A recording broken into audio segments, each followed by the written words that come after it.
Nah, sore saya Tuhan, saya lagi tunggu jawaban Bu Desi nanti. Ini ada interaktif apa enggak nih? Nah, eh, saya punya waktu lebih panjang dari biasanya. Ini sekarang jam setengah 12.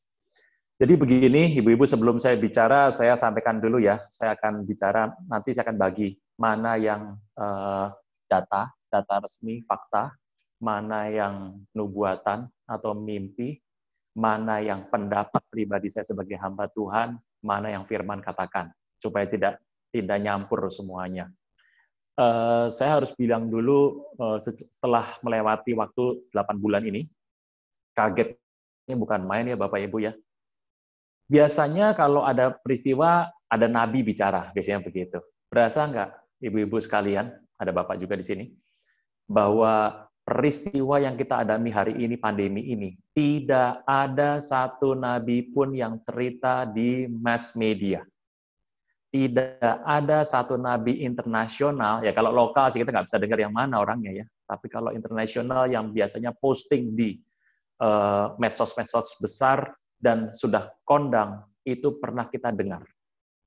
Peristiwa ini seperti tiba-tiba datang dan kok sepertinya nggak ada yang cerita sebelumnya. Padahal biasanya kalau ada sesuatu kan bocor dulu begitu ya. Kita sudah doa dulu kayak ke depan. Tapi kenapa begini? Nah, Alkitab itu suka sekali untuk bercerita mengenai permainan kata atau puisi atau sajak. Jadi nikmatnya kalau baca Alkitab, rasanya kita ini punya bukan bahasa asli. Jadi kalau kita baca firman Tuhan pakai bahasa Indonesia tuh ya kayak baca puisi Inggris pakai bahasa Indonesia atau bahasa puisi Indonesia pakai bahasa Inggris. Bisa bayangkan ya, hilang semua tuh kenikmatan puitisnya. Alkitab itu suka sekali menggunakan yang namanya kata-kata yang bisa dibalik-balik. Jadi penggunaan kata-kata yang unik. Misalnya, pernah mendengar nama Noah ya, Noah atau Nuh dalam bahasa kita, Noah. Noah itu dalam bahasa aslinya cuma 2 huruf, N sama H. Noah itu bacanya. Nah, kata Noah itu juga kata yang menarik. Arti kata Noah adalah istirahat, sejahtera, resting. Jadi sejahtera beristirahat. Tetapi kalau kita ngerti kata Noah, itu kata NH juga ada, kita tahu bahasa kata im itu artinya adalah jamak ya. Kerub itu 1, kerubim itu banyak, seraf itu 1, serafim banyak. Nah, kata im itu seringkali juga artinya jamak. Yang menarik adalah kalau NH, Nuh itu dibacanya adalah Noak, itu adalah resting atau sejahtera, beristirahat, comfort gitu ya. Kata Nahum, pernah baca kata Nahum ya? Nahum itu nabi itu. Saya harap ibu-ibu juga membaca kitab Nahum loh. Jangan sampai nanti kita pergi ke rumah Bapak di sorga, ketemu Nabi Nahum, yang buka pintu beliau lagi. Terus kita tanya, ente siapa ya? Terus dia bilang, masa nggak kenal? Nahum nih. Terus ada yang bilang gini, Nahum, kayak pernah denger tuh di acara Women gitu. Itu kalau Nahum kesel ditendang balik, kita kembali ke Jakarta lagi nih Bu. Nah, jadi Nahum itu artinya adalah penghiburan. Jadi kalau orang sudah comfort, resting, sejahtera, itulah kehiburan dalam kehidupannya. Jadi adalah merupakan penghiburan. Kata Nahum dibuat dari 3 huruf. Yang pertama NH dan M. NHM. Ingat ya, orang Ibrani nggak suka pakai huruf vokal ya. Jadi kok bisa bacanya Nahum Pak? Kenapa nggak Nuhum? Kenapa nggak Nuhun? Nuhun ya orang Sunda gitu ya. Kenapa ngomongnya kok Nahum gitu ya? Ya mereka punya tanda baca sendiri gitu. Nah, yang menarik adalah kata Nahum itu artinya penghiburan, tapi kata Nahum NHM bisa dibaca Niham, bukan Nihao ya. Nihao itu apa kabar? Telat sudah. Niham. Niham itu artinya adalah penghukuman. Jadi kata NHM itu bisa berarti penghiburan, tapi bisa berarti dalam konteksnya adalah penghukuman. Kalau ibu-ibu nggak percaya, mohon maaf, bapak-bapak, ibu-ibu, saya ada bapak juga di sini, nama-nama laki pria di sini. Nah, masalahnya adalah kadang-kadang dalam firman Tuhan itu satu kata itu bisa 2 arti. Satu hari ada orang pernah ngomong gini sama saya di waktu yang lampau, Pak, saya ini nggak ngerti Pak, beriman tuh gimana caranya Pak, beriman ya. Puji orang beriman tuh gimana caranya? Saya ini lemah-lemah terus sih Pak. Kalau ada ke gereja ya mantap, tapi begitu pulang dari gereja kayak letoy lagi Pak, kayak layu gitu. Gimana ya Pak? Saya kasih bilang begini. Begini. Pernah khawatir nggak Bu? Oh khawatir ya pasti Pak tiap hari. Nah saya mau beritahu, khawatir sama beriman itu sama. kekuatannya sama, energinya sama, cuma beda arah. Yang satu positif, satu lagi negatif. Jadi yang namanya iman itu sama khawatir sama. Iman itu adalah sama khawatir sama. Iman adalah menambahkan hal positif atas menambahkan pemikiran firman Tuhan positif atas positif atas positif atas positif. Yang namanya khawatir adalah maaf menambahkan hal negatif atas negatif atas negatif negatif. Jadi terserah kita yang sekarang mau masukin apa di kepala kita, negatif negatif negatif namanya khawatir, positif positif positif namanya adalah beriman. Sebuah contoh kita lihat. Coba bisa bayangkan, ibu-ibu kalau pagi-pagi, ini sekarang kondisi hari ini kan semuanya di rumah ya. Jadi kita sudah mulai ada aktivitas, ada yang belum. Sekarang itu Tuhan lagi jika kita mengalami riset. Jadi begini, saya sendiri mengambil sebuah simpulan. Kalau hari ini semuanya riset, hari ini semuanya sama. Semua orang seragam hari ini. Bapak Ibu, Anda yang namanya Senin, Selasa, Rabu, Kamis, Jumat sama semua kan? Minggu aja sama kok. Anda mau kemana coba? Di rumah terus lah. Anda mau punya baju bagus kayak mau punya yang namanya perhiasan bagus, tas bagus. Yang penting hari ini cuma dua, daster yang enak sama baju rumah kan gitu. Di rumah terus tiap hari, riset kondisinya. Nggak ada perbedaan. Orang yang punya mobil 5, mobil 3, mobil 2, yang sekolah tinggi, nggak sekolah tinggi, sama semua. Saya lagi bilang sama istri saya, kalau kita punya perusahaan, dan kondisi kembali normal, nanti kembali seperti dulu lagi, kalau saya jadi direksi, saya nggak mau terima anak lulusan 2022. Kenapa? Kalau lulus 2022, berarti sepanjang sekolah, itu online di rumah terus, itu nggak pernah sekolah. Lah, online di rumah itu antara tidur sama denger gurunya, kakinya ngangkat apa enggak, nggak ada yang tahu itu. Jadi ada yang lulus karena corona, itu namanya lolos gitu ya, bukan lulus. Nah, yang menarik adalah kita sedang riset. Saya berasa bahwa apa yang sudah kita buat di masa lalu sudah selesai, sudah. Jadi ke depan ini nggak usah mikir keberhasilan, nggak usah mikir kegagalan masa lalu, sudah selesai. Apa yang kita buat kemudian berhenti dengan kondisi hari ini, berarti memang Tuhan tidak mau perpanjang lagi. Kita akan start dengan yang baru. Ke depan ini saya mengerti kok, Bapak, Ibu-Ibu, Anda mau bikin ibadah offline lagi juga ada mikir kan? Nggak gampang, Bapak Ibu, saya sudah tahu surat-surat yang harus tekennya, ceritanya, panjang lebar semuanya. Kalaupun diizinkan ada offline, saya percaya Bapak Ibu juga ngep kan nyembahnya, pakai masker, pakai face shield. Anda mau apa? Kalau pakai masker, pakai face shield, mungkin tahan, nggak berembun kacamata, itu mungkin cuma sekitar 10 menit. Setelah itu, ngep Bapak Ibu. Nah, jadi masih panjang cerita yang kita harus pertimbangkan. Nah, yang menarik adalah, kalau kita melihat, contoh kayak tadi saya bilang mengenai khawatir dan beriman. Suara saya jelas ya? Mantap ya semua? Boleh kasih jempol? Mantap semua? Pokoknya kalau saya cuma ngelihat Ibu Desi aja nih, kalau sampai nggak jelas, silahkan begini-begini. Nanti saya ulang, akan saya perlambat ucapannya, saya akan ulang kembali. Nah, yang menarik adalah, kita mengerti firman Tuhan. Masih ingat nggak kata kutuk di Alkitab? Kalau kita lihat bahasa aslinya, ternyata kata yang sama dengan kata berkat loh. Iya benar, sama dengan kata berkat sama. Nah, ini yang menarik. Contoh, Anda pernah mendengar suatu hari Nuh itu istrinya marah, dan Nuh berkata, kamu ini kayak perempuan gila, marah-marah kayak begini. Terus istrinya bilang gini, kamu masih nyembah Tuhan aja, kutukilah Allah dan matilah. Itu kata kutuk yang dipakai di bahasa aslinya adalah berakah, artinya berkat. Aneh ya, ternyata kata berkat sama kutuk itu sama energinya, tapi yang satu arahnya ke sana, yang satu ke sini. Hati-hati loh. Berasa nggak kita kalau ngata-ngatain orang kejadian, tapi kalau doa jarang kejadian.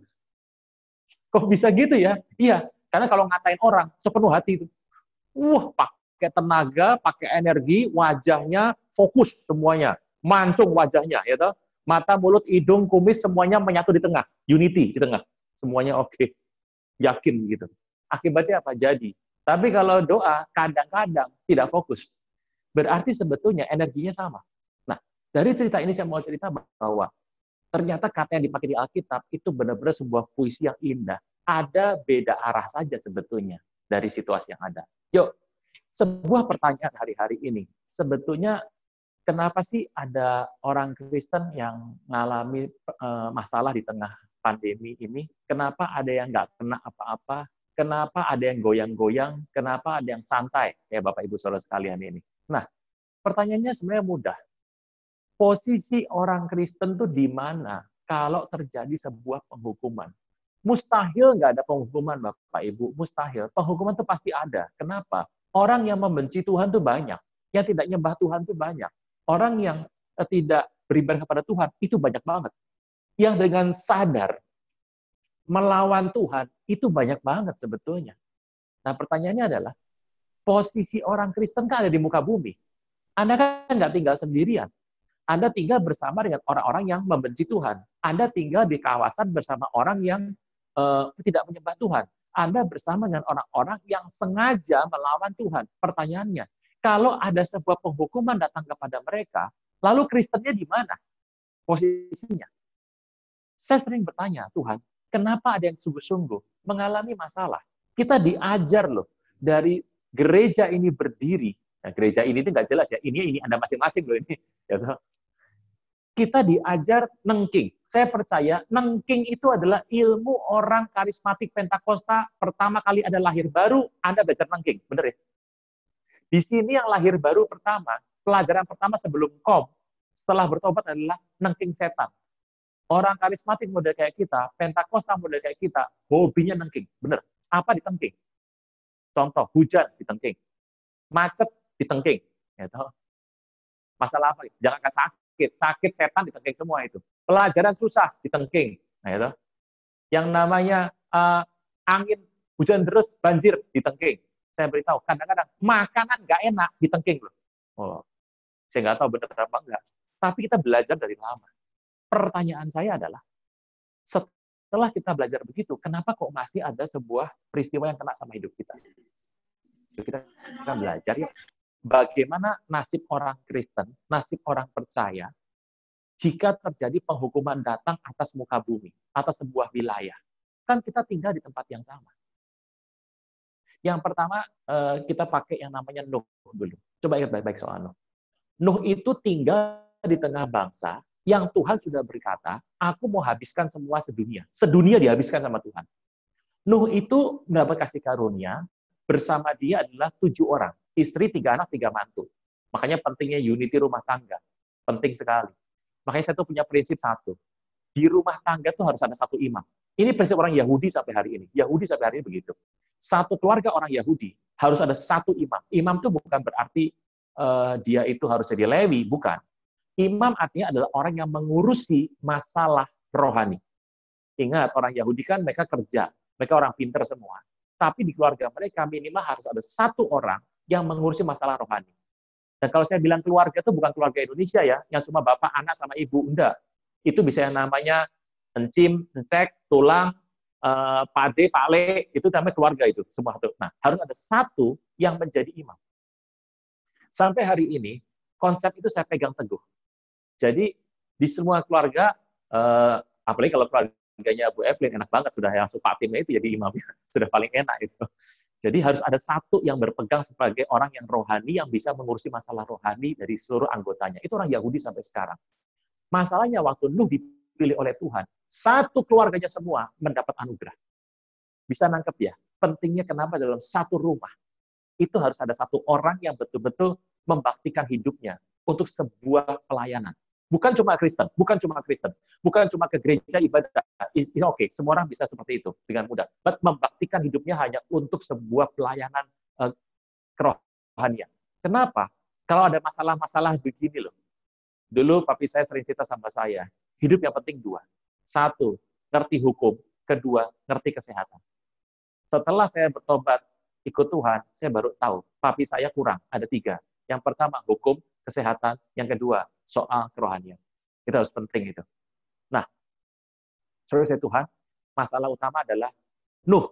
Waktu terjadi banjir, itu bukan banjir biasa, itu banjir pembunuh. Itu adalah pembunuhan besar-besaran hari itu, tsunami besar itu. Waktu terjadi banjir besar, apa yang terjadi? Coba lihat baik-baik. Nuh itu diluputkan Tuhan. Keluarganya dibawa, semuanya luput. Dan Tuhan cuma pilih beberapa pasang, dari binatang. Jangan lupa ya, jangan bilang satu pasang ya. Yang halal 7 pasang, yang haram 1 pasang. Jangan bilang 1 pasang loh. Dulu kita pernah ada acara tuh, acara Bahtera Nuh, masih ingat nggak ya dulu? Bahtera Nuh dulu, saya nggak tahu ibu-ibu nonton nggak? Kalau saya nggak nonton, kenapa?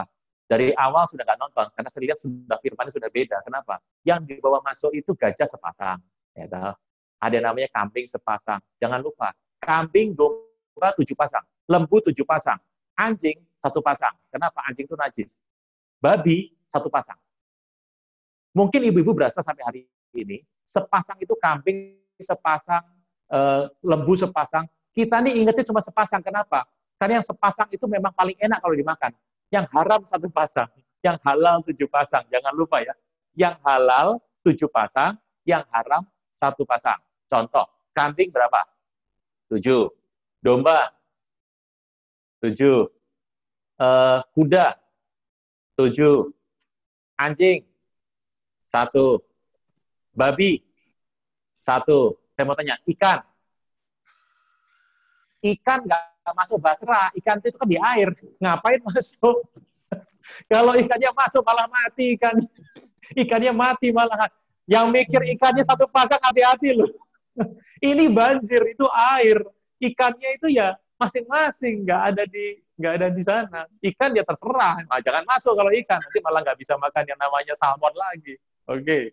Nah, semuanya diselamatkan, diluputkan Tuhan. Pertanyaan saya, Nuh kehilangan apa? Saudaranya hilang, tetangganya hilang, rumahnya hilang, apartemennya hilang. Kan dia punya lembu, sapi, kuda, kalau zaman sekarang kijang, kuda, panther. Dia punya semuanya, itu hilang semua. Bisnisnya hilang, agreement-nya hilang, depositonya hilang, emasnya hilang, duitnya hilang semua, semuanya habis total, termasuk gadget, komputer, termasuk wifi-nya hilang semua. Habis semuanya. Tapi Nuh diselamatkan. Jadi konsepnya adalah, kalau penghukuman sorga itu datang, ada tipikal Kristen yang diselamatkan, diluputkan, tapi semua barang-barangnya selesai. Berasa nggak waktu peristiwa tsunami di sebuah tempat yang ada di daerah Sulawesi, ada hamba Tuhan, habis semua, tapi dia dan keluarganya selamat. Tipikalnya kayak Nuh. Contoh siapa? Lot. Lot itu, hatinya stres ngeliatin itu yang namanya satu kota Sodom, Gomora, itu kacau balau semuanya. Bahkan, anaknya 2 perempuan aja, itu punya calon mantu, agak beres semuanya. Makanya cari calon mantu hati-hati. Ya, zaman sekarang nggak mikir calon mantu ya, mau nikah ya susah, mau gimana. Saya nggak tahu, apakah sudah ada pemberkatan via Zoom gitu? Siapa tahu ada pemberkatan via Zoom. Nah, sebagai Tuhan, yang menarik adalah Lot itu waktu dia disuruh malaikat 2 keluar, 1 keluarga, malaikat bilang gini sama Lot, Lot, kalau kamu tidak keluar sekarang, kami berdua tidak bisa menurunkan hujan belerang. Saya ulang ya. Jadi kalau sampai Lot itu belum pergi, nggak bisa ada hujan belerang turun. Ternyata Kristen itu punya sebuah anugerah besar. Ada Kristen yang harus diluputkan dulu, baru terjadilah sebuah bencana besar atas sebuah lokasi atau wilayah atau di bumi. Tapi istrinya Lot kan berbalik. Lot itu kehilangan semuanya loh. Mantunya hilang, calon besan hilang, yang namanya rumah, apartemen, pertanian, perkebunan, vilanya hilang, mobilnya hilang, semuanya tinggal semuanya. Hanya hidupnya yang dia bawa. Nah, cerita ini kan sering dipakai dalam konsep rapture, bener nggak? Bahwa kita akan naik ke atas, Zoom tertinggal. Itu jangan. Jadi yang mau jadi admin Zoom siapa nggak tahu nih. Pokoknya kalau udah rapture tinggal Zoom-nya semua. Ini hilang semua, naik ke atas. Nah, cerita ini mau bicara sama kita. Ada penghukuman dari sorga datang, tidak bisa jalan sebelum orang benar itu diluputkan. Jadi jangan lupa loh. Jangan-jangan dalam hidup Anda dan saya, kantor Anda, kawasan rumah Anda, di mana Anda terbang, pesawat, kapal laut, kereta api, kadang-kadang yang harus mengalami sebuah bencana, itu tidak bisa bencana datang, karena ada engkau dan saya di situ. Ini prinsip pertama. Ini baru pertama ya, jangan ketawa dulu, ini baru pertama gitu. Yang horor terakhir nanti, sudah dekat-dekat jam setengah 12 baru horor, habis dua berkat. Nomor 1. Jadi ada peristiwa di mana penghukuman itu nggak bisa datang karena ada orang-orang yang menahan. Orang ini harus pergi, bukan harta bendanya. Jadi saya nggak tahu, pernah Anda ngalami seperti ini? Anda ngalami sebuah bencana kecelakaan, tubuhmu tergores juga enggak, tapi barang-barangmu memang kena gitu. Semuanya kena. Mungkin tabrakan, mobilnya hancur, tapi satu goresan pun Anda nggak ngalami. Apakah Anda pernah ngalami seperti ini? Peristiwa ini mirip dengan peristiwa yang namanya adalah Nuh. Lot.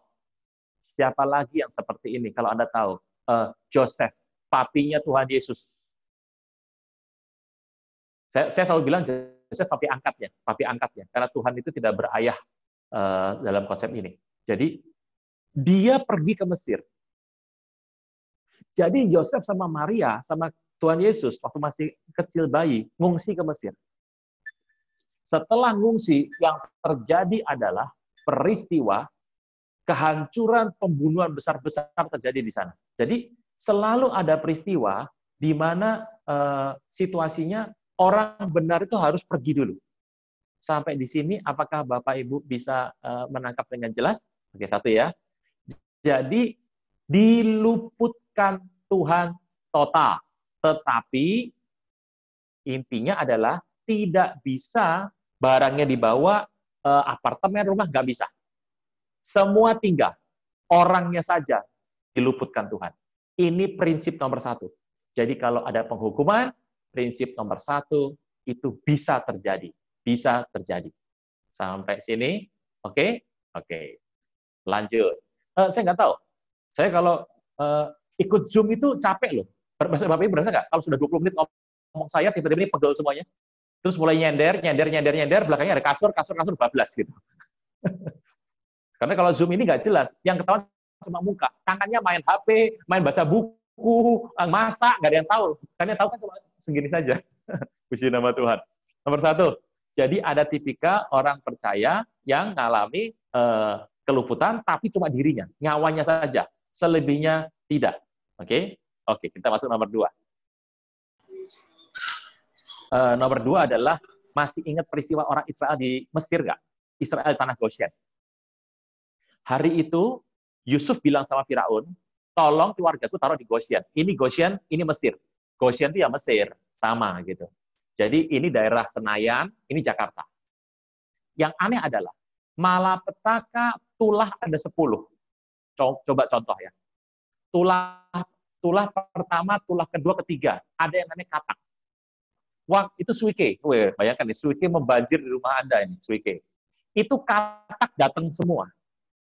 Tetapi daerah orang Israel nggak ada katak. Padahal wilayah Goshen itu ya Mesir. Jadi kalau di Senayan misalnya, itu semua daerah kena katak, kecuali Senayan. Bisa bayangkan itu. Yang kedua, terjadi yang namanya lalat pikat. Lalat pikat penuh seluruh Mesir, kecuali daerah Goshen. Anda ingat yang namanya hujan es, batu es? Seluruh ladang orang Mesir lah. Orang Mesir punya ladang yang kerja siapa? Ya orang Israel juga kan? Iya dong. Kan orang Israel di sana juga kerjanya apa di sana? Mereka dipisah tempat, tapi ada yang kerja. Yang punya orang Mesir, semuanya kena batu. Tapi yang punya Israel enggak. Lah lucu toh, batu aja bisa milih kok. Yang menarik adalah, waktu terjadi gelap. Kalau soal batu, soal alat pikat, soal katak, kita bisa milih lah. Kalau gelap gimana? Kan mataharinya satu. Mataharinya sini. Bagaimana mungkin yang ini terang, yang ini gelap? Mataharinya tidak gelap, Bapak Ibu, tetap bersinar. Tapi ada awan gelap pekat yang tinggal di atas rumah dan wilayah orang Mesir. Awan yang sama, yang kelak akan membatasi Musa dengan Firaun. Masih ingat ya? Musa lari, depannya adalah laut, belakangnya Firaun kan? Karena stres, Musa teriak sama Tuhan, tiba-tiba pindah itu, awannya pindah ke belakang. Sehingga antara Firaun sama orang Israel tidak bisa lewat. Ada awan yang sangat pekat, sehingga mereka mereka tidak bisa saling menghampiri. Awan itulah yang membatasi antara matahari dan orang Mesir. Jadi matahari nggak nyampe. Tapi ke Goshen nggak ada matahari masuk. Anda bisa bayangkan, ini luar biasa sekali. Jadi pada saat terjadi masalah, tulah, orang Mesir, anaknya sulung mati. Anak anjingnya yang pertama mati. Anak kucing pertama mati. Tikus yang pertama aja mati kok. Anak Firaun yang pertama mati semuanya. Pertanyaan saya, kalau ada anak sulung Mesir sembunyi di rumah orang Israel, saya ulang ya, ada anak sulung orang Mesir sembunyi di rumah orang Israel yang pakai darah. Pertanyaan saya, mati nggak? Jawaban saya mati. Saya ulang ya. Orang Mesir punya anak sulung sembunyi di rumah orang Israel yang sudah pakai darah. Pertanyaan saya, anak sulung Mesir mati nggak? Pasti ada orang Mesir yang punya anak sulung sembunyi di rumah orang Israel. Pasti ada. Mati nggak? Mati jawabannya. Nah, dari sini ketahuan. Ternyata pada saat tulah itu datang, orang Israel itu santuy. Tahu santuy ya? Santuy itu kayak kita sekarang ini loh. Nyantai, santai. Masih bisa ngobrol, bisa chatting, bisa webinar, bisa Zoom, bisa makan enak, minum kopi Starbucks, masih santai di rumah, makan tahu goreng, sambil melihat yang namanya orang Mesir kena katak, orang Israel santai dengan pepes kodok. Santai saja. Jadi ada masanya di mana kalau tulah penghukuman datang, yang kena itu cuma orang bersalah aja. Kita di sebelah, santai. Dari mana Bapak tahu ceritanya? Ya orang Israel di Goshen. Jadi tinggal di tempat yang sama. Begitu tulah datang, yang kena yang salah aja. Yang Kristen, yang percaya Tuhan, yang orang pilihan Tuhan, hanya nonton. Dan saya percaya, kita semua di tempat ini, hobinya yang nomor 2 ini. Betul ya? Ayo, kalau saya suruh pilih, nomor 1 apa 2? Anda pasti nomor 2 semuanya. Ayo, saya yakin kok. Dan saya tahu, nomor 2 ini yang paling dikotbahkan berkali-kali. Ya toh? Iya. Contoh, ekonomi resesi, tetangga kena, rumah kita santai. Pengen toh? Iya. Masalah menimpa, penyakit di mana-mana, yang lain tumbang kena semua. Yang ikut Zoom, Women, GBI City of Love, tenang, ya toh? Kan maunya begitu. Nomor 2 tuh orang paling doyan tuh nomor 2.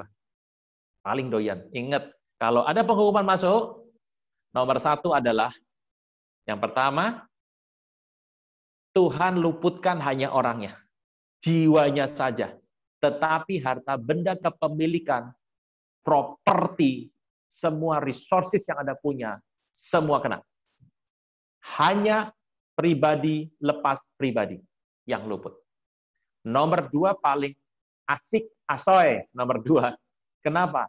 Datang tulah, kita cuma nonton. Wah, kita kipas-kipas, ya, tulah terjadi di sekeliling kita. Ayat yang dipakai, yang menginspirasi, ayat yang digunakan, yang inspirasi dari kisah ini adalah Mazmur 91. Walau 1000 rebah di sisiku, kau tetaplah Allah penolongku. Walau 10.000 rebah di kananku, takkan menimpa sebab Yesus sertaku. Ayat ini inspirasi dari mana inspirasinya? Dari kisah itu. Nomor 1, konsep rapture diambil dari kisah pertama.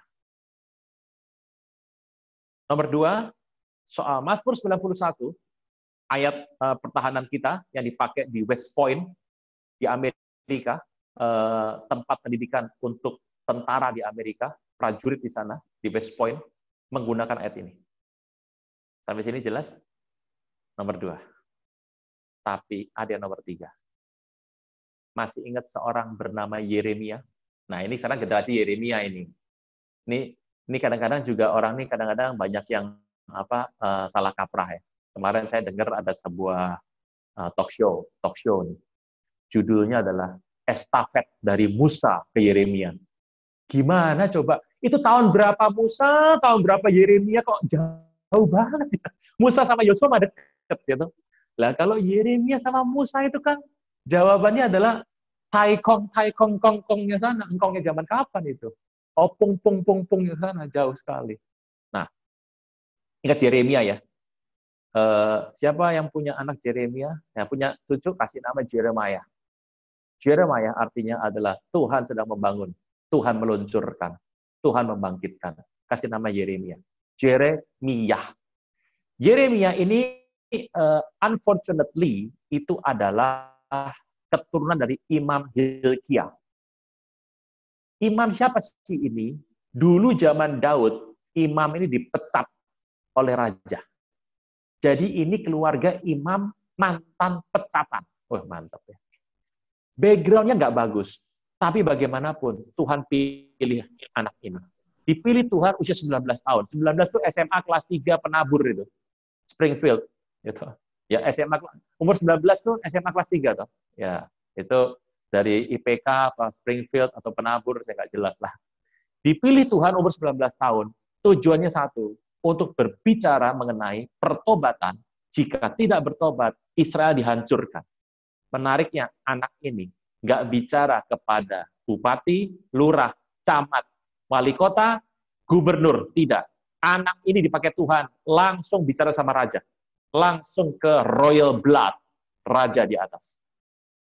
Bisa nangkep ya?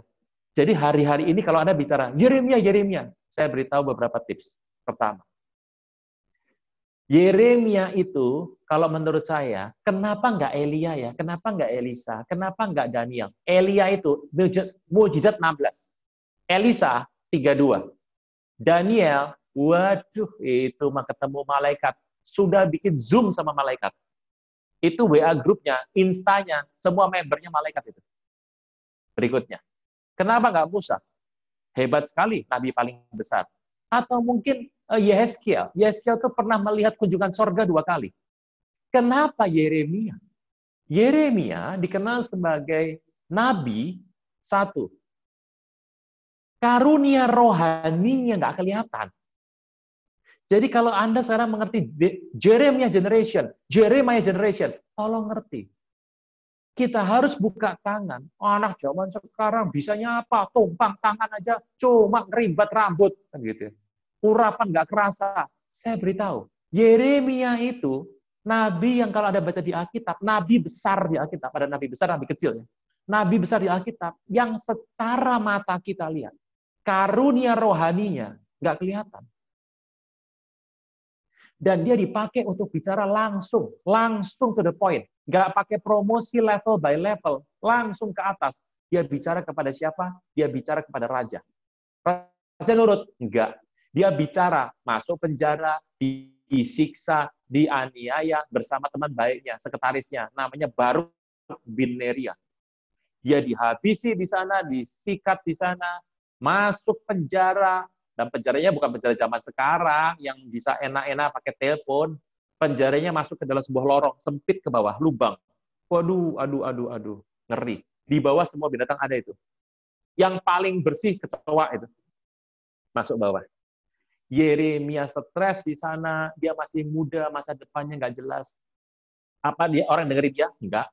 Raja benci sama dia, penggawa benci sama dia, menteri nggak suka sama dia dihina masuk penjara, dia dihabisi di sana. Dan Tuhan berkata, karena mereka nggak dengerin hambaku Yeremia, bencana datang ke atas Israel. Begitu datang bencana, Yeremia di mana? Dia kena bencana. Pembuangan dia ikut. Sampai di sini ribut, bunuh-bunuhan, balik. Begitu balik ke Mesir, bolak-balik, Yeremia ikut terus. Jadi selama malapetaka terjadi, penghukuman terjadi, tulah atas Israel terjadi, Yeremia di situ. Dan endingnya, dia meninggal di Mesir bersama dengan sekretarisnya, mati dibunuh. Saya mau tanya. Jadi ternyata kalau ada sebuah malapetaka datang, penghukuman datang, Kristen itu ada 3 posisi. Yang pertama, diluputkan dirinya. Yang kedua, yang lain kena, khusus yang percaya Yesus, Kristen, tergabung di Zoom, ini call women, nah, gitu. Aman semuanya. Pokoknya amin dulu aja, Bapak Ibu nggak jelas kapan kan amin dulu. Tapi yang ketiga, Malapetaka datang karena Kristen tinggal bersama dengan orang-orang di situ. Kalau tempat itu banjir, ya banjir ya kena. Saya mau tanya, emang kalau misalnya nih misal daerah rumah Anda banjir, terus Anda mau gini, cuma rumah Anda doang yang paling kering gitu. Jadi ingat ada yang ketiga. Dan saya percaya kalau saya kasih 3 ini, Anda pasti milihnya nomor 2. Kalau 2 nggak boleh, nomor 1. Kalau nomor 3, kena kutuk loh, kena kutuk pasti gitu ngomongnya. Tapi Alkitab mencatat seperti ini, ada 3. Nah, kadang-kadang begini loh. Peristiwa A, Anda ngalami nomor 2. Peristiwa B, Anda ngalami nomor 3. Peristiwa C, Anda ngalami nomor 1. Peristiwa D, nomor 3 lagi. Peristiwa E, dan itu kan peristiwa dalam hidup kita bisa ribuan. Bisa nanggap ya Bapak Ibu ya. Nah, kita sih maunya pasti nomor 2. Apalagi kita diajar tiap minggu tuh nomor 2 pasti. Tapi nggak bisa loh. Kadang-kadang kita harus mengerti ada tipikal ini. Dari sini kita bisa ambil simpulan sementara. Nomor 1 adalah sebetulnya cara orang meninggal, cara wafat, itu nggak ada hubungannya sama sekali dengan level rohani. Ini beda nih sama pola pikir yang namanya dari saudara kita yang di sebelah itu. Ilmu-ilmu agama timur, yaitu adalah Tao, kebijaksanaan, Confucian, yang namanya Hinduistik dari timur, gitu. Itu semuanya mengajar bahwa cara meninggal berhubungan erat dengan yang namanya pola hidup. Tapi nggak demikian sama Kristen. Kekristenan mengajar bahwa tidak ada hubungan yang jelas antara cara meninggal dengan kerohanian.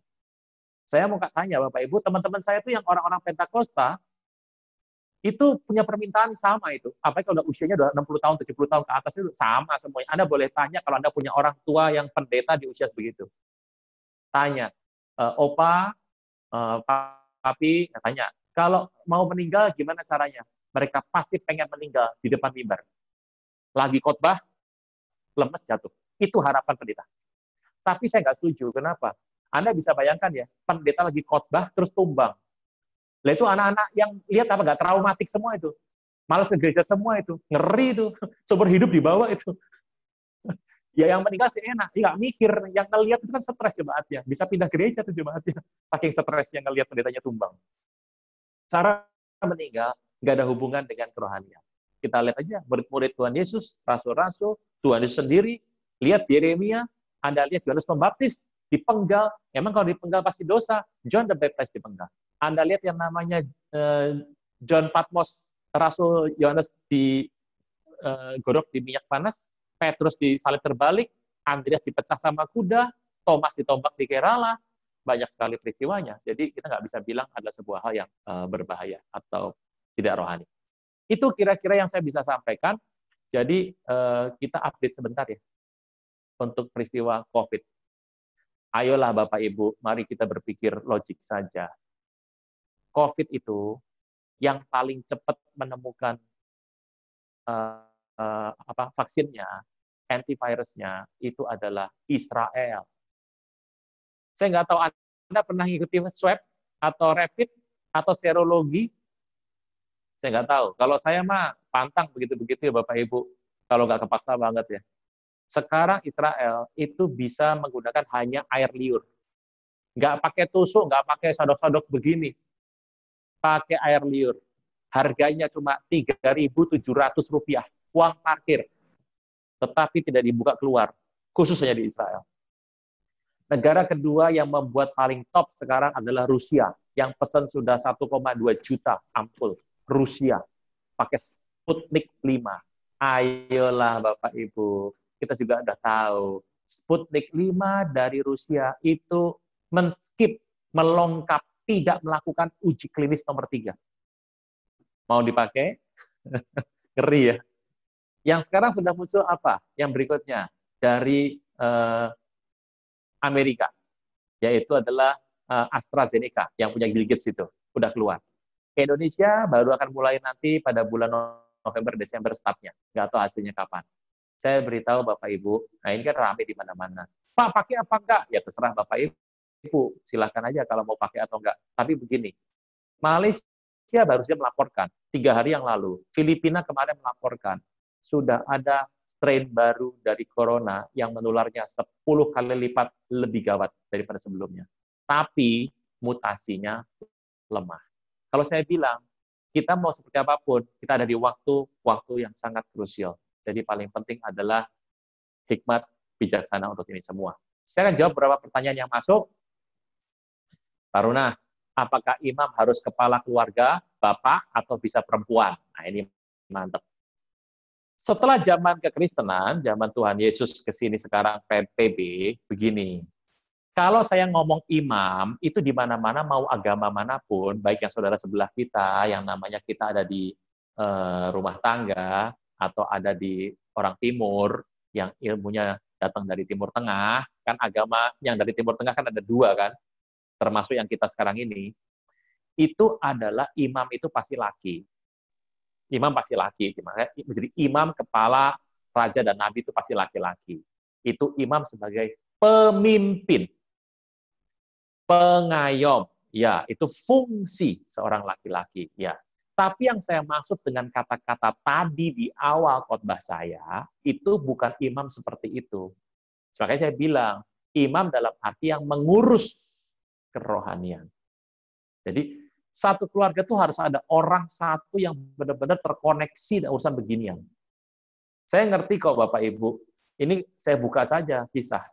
Saya ini satu hari ada urusan dengan seorang pengusaha Jakarta. Saya sebut namanya, Anda pasti tahu karena turun-temurun dari mereka, namanya tidak pernah lepas dari 10 terbesar di Indonesia dari dulu. Urusan-urusan, kalau urusan masalah sehari-hari bisa sewa pengacara, bisa sewa konsultan. Kalau masalah jiwani, psikolog bisa dibeli, dokter juga obatan bisa dibeli, semuanya kesehatan mereka bisa beli. Tapi masalah yang menimpa mereka itu adalah masalah-masalah yang nggak ada hubungannya sama jiwa dan tubuh. Lalu mereka bingung. Apa yang kami harus buat, Pak, kondisi begini? Dikirim santet sama lawan bisnis. Lah kalau ngirim santet lawan bisnis, menurut saya nggak usah jauh-jauh, ikut aja Women City of Love, betul tuh? Gampang kok, kita jago tengking semua kok. Nah, saya tuh waktu itu ngomong begini, dengan apa yang Bapak punya sampai hari ini, sebanyak ini, sebesar ini, dengan rangkaian terbesar seperti ini, masa ngatasi begini nggak bisa? Ya dia bilang, ya gimana? Dia bilang, memang nggak bisa. Nah, dari situ ketahuan bahwa, makanya dalam satu rumah tangga, apalagi kalau semuanya udah percaya Yesus ya, saya dorong hari-hari ini jangan cuma hanya percaya Tuhan Yesus saja, tapi mendalami, beroperasi di sana, gitu loh. Menggunakan selengkap senjata Allah, bekerja operasi dalam karunia roh, dan hidup dalam buah roh. Itu harus ada. Itu yang saya maksud dengan konteks rohani. Makanya di rumah tangga itu harus ada orang yang menggenjot itu terus. Kalau semuanya cuma jadi Kristen hari Minggu, ya ini udah nggak ada hari Minggu sekarang ya, semua hari sama kan ya. Sekarang ini yang penting punya pulsa, punya wifi itu paling penting, itu paling penting. Ya kalau cuma hadir itu saja, itu kekristenan yang kita punya di masa yang lampau. Kita perlu yang lebih on lagi. Jadi kata imam tadi saya bilang, tolong jangan samakan dengan ayah atau ibu. Imam dalam arti yang mengurusi masalah rohani. Gitu. Makanya tadi saya bilang, orang Yahudi yang boleh jadi imam kan Lewi kan. Tapi pendapat bahwa setiap rumah tangga itu harus ada satu orang yang mengurus masalah rohani, itu pendapat sampai hari ini. Dan orang itu nggak harus Lewi.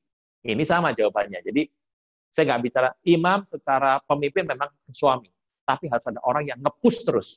Nah biasanya ibu-ibu yang terus nge-push suaminya. Puji Tuhan, kenapa ibunya rajin di Women. Dan gitu. Ini promosi terus di antara orang Women sendiri.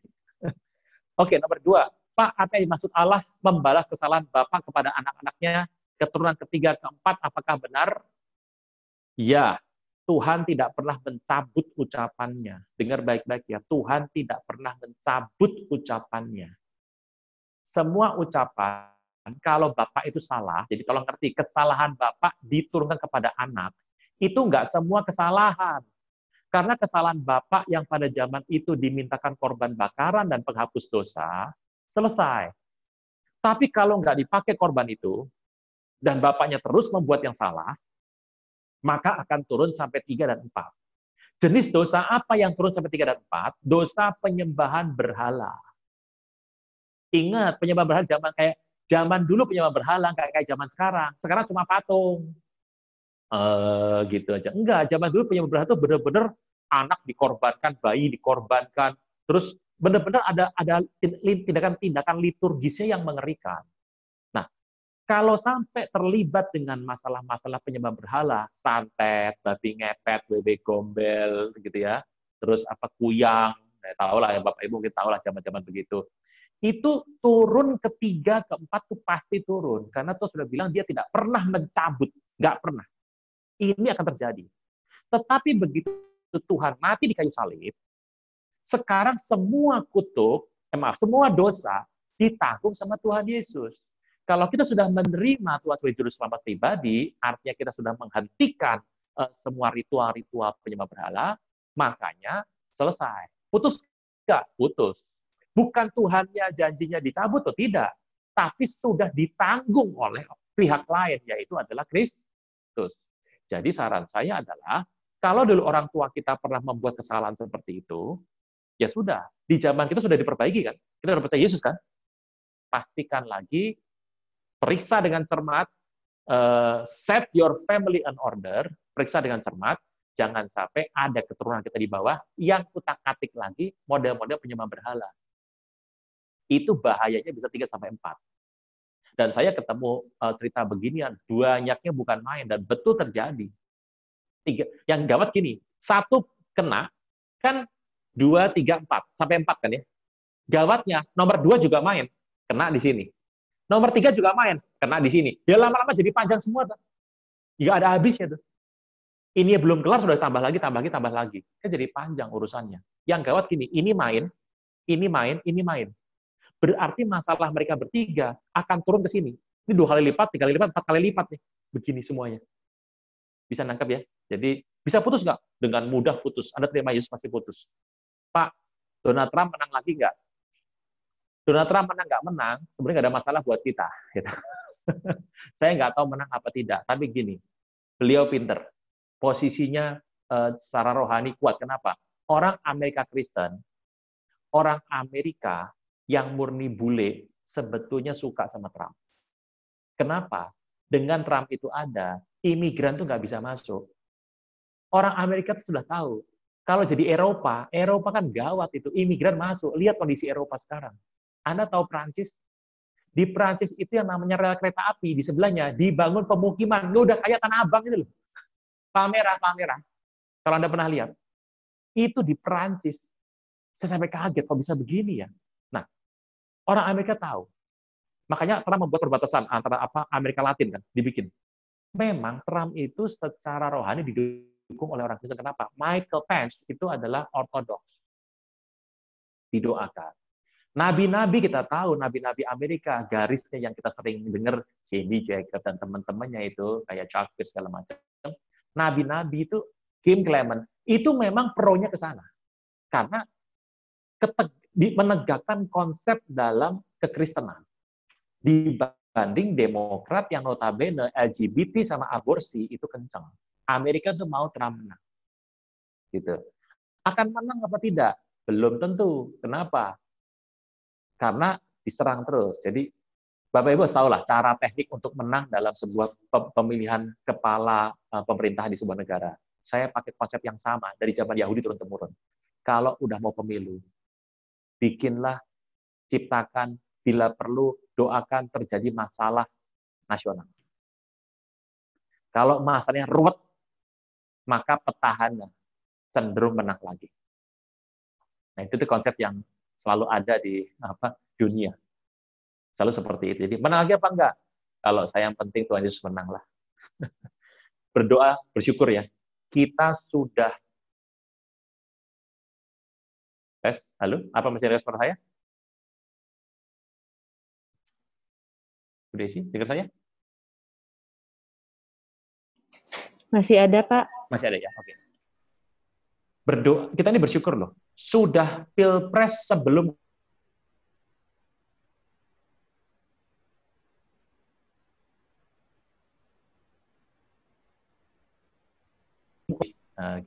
berdoa, semuanya baik.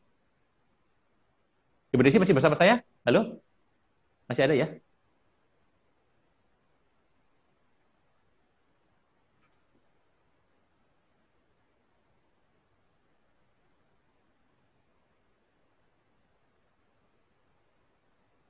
Halo, Ibu Desi. Tes Pak Aruna. Masih terdengar? Iya, masih Pak. Oh, soalnya gambarnya sedang mati nih. Iya, lagi unstable Ya. ya Wi-Fi-nya. Yang punya saya kali ya? Bukan? Sepertinya dari Pak Aruna ya. Oke. Ya, saya teruskan ya. Jadi soal Donald Trump tidak bisa jelas bagaimana. Apakah penebusan Yesus harus jalan penderitaan? Mengapa ngiring Yesus harus mengalami penderitaan? Nggak tahu kenapa, tapi Tuhan yang bilang begitu. Penderitaan itu terjadi karena kita harus melawan arus dunia. Hidup itu nggak enak kalau ngelawan arus. Apalagi kalau dunia bilangnya adalah ke kiri, kita mau ke kanan. Dunia mau ke kanan, kita harus ke kiri. Penderitaan itulah yang harus ditanggung. Jadi bukan menderita, kenapa kita menderita secara fisik? Kenapa secara jiwa? Ya karena dunia itu sukanya adalah melawan kita. Jadi kenapa harus ada dalam penderitaan? Nggak ada lain Bapak Ibu. Ikut Tuhan Yesus berkata, sangkal diri, pikul salib, sangkal diri, pikul salib, ikut aku. Jadi memang itulah konsep yang Tuhan perkenalkan kepada kita semuanya. Nggak ada cara lain. Bukan berarti makin menderita, makin dekat sama Tuhan. Tidak. Kadang-kadang kita harus menderita karena keyakinan kita. Itu yang saya harus sampaikan. Oke. Masih ada lagi, Bu Desi?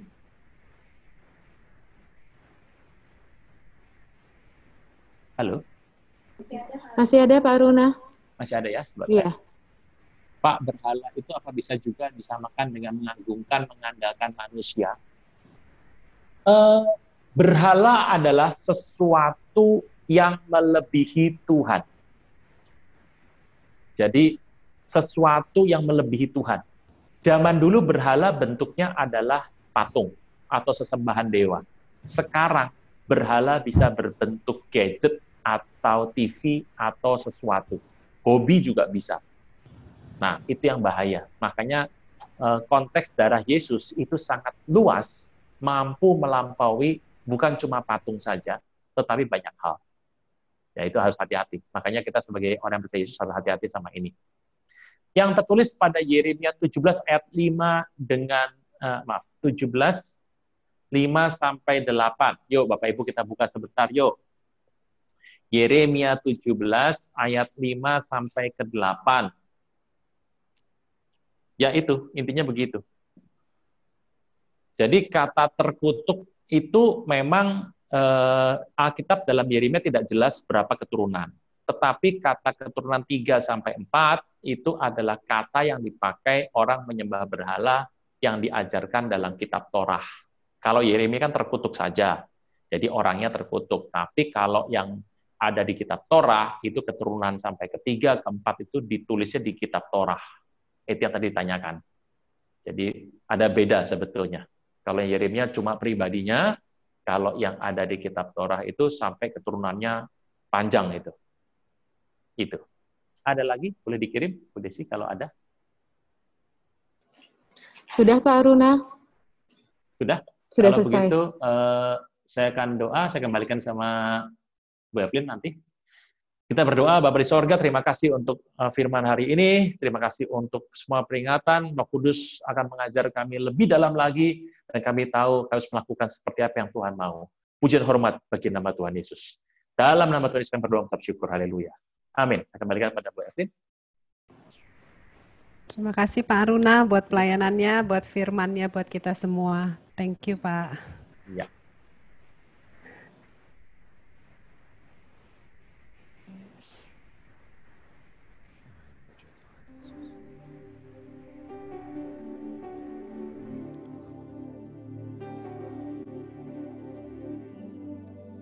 Ku bersyukur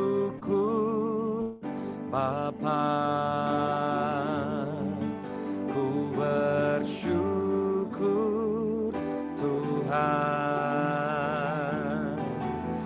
buat kasih setiamu di dalam hidupku.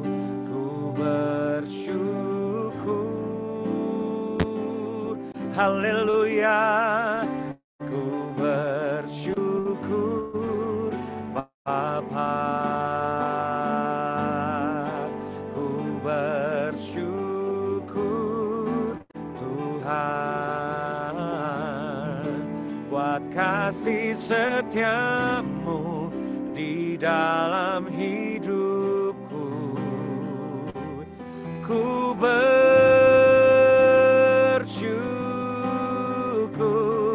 ku bersyukur Bapa, ku bersyukur Tuhan buat kasih setiamu di dalam hidupku. Ku bersyukur, haleluya. Ku bersyukur Bapa, ku bersyukur Tuhan buat kasih setiamu di dalam hidupku. Ku bersyukur,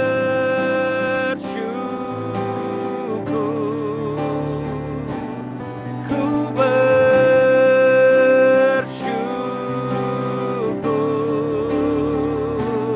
ku bersyukur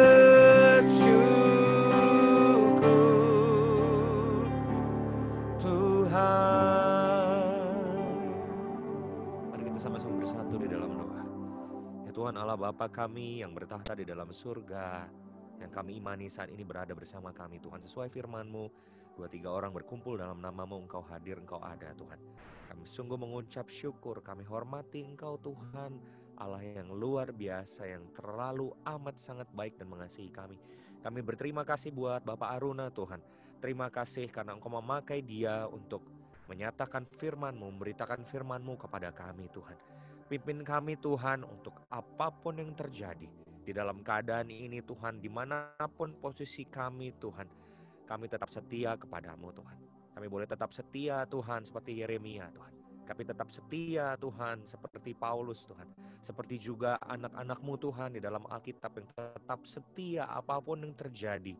Setia dalam keadaan baik dan lebih setia dalam keadaan yang kurang baik. Sama seperti Engkau selalu setia Tuhan dari dahulu, sekarang, dan selamanya.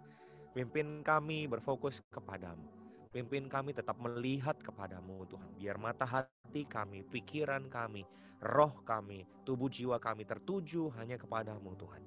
Apapun yang terjadi, asalkan nama Yesus yang ditinggikan, asal rancangan Tuhan yang terjadi dalam hidup kami. Karena kami percaya rancangan-Mu adalah rancangan damai sejahtera Tuhan. Bukan rancangan kecelakaan untuk hari depan yang penuh dengan harapan. Karena Engkau turut bekerja dalam segala sesuatu Tuhan, baik yang baik ataupun yang kurang baik, untuk mendatangkan kebaikan. Terima kasih Tuhan, kami mengucap syukur. Berkati Pak Aruna, berkati Tuhan pelayanannya, berkati istri, berkati anak-anaknya, berkati jemaatnya Tuhan. Biar dimanapun Tuhan Engkau pakai dia melayani, biar dari mulut bibirnya selalu keluar firman-firman dari Tuhan, hanya dari Engkau Tuhan. Semua untuk hormat kemuliaan nama-Mu.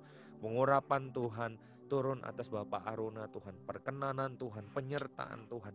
Engkau menutup bungkus dia dan kuasa darah-Mu Tuhan, memberkati dia, memimpin dia Tuhan, membimbing dia kemanapun dia berada, bahwa Roh Kudus senantiasa menyertai dia. Terima kasih Tuhan, kami mengucap syukur Tuhan.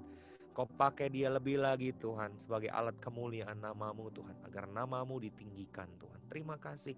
Engkau berkati Tuhan Ibu Evelyn Tuhan, Engkau berkati Pak Tim Tuhan, Bapak Ibu rohani kami, gembala kami, berkati hidup pakai sebagai alat kemuliaan nama-Mu Tuhan, agar nama Yesus ditinggikan, agar dalam setiap langkah, perkataan, perbuatan, pemikiran, semuanya selalu dipimpin dan disertai oleh Tuhan Yesus.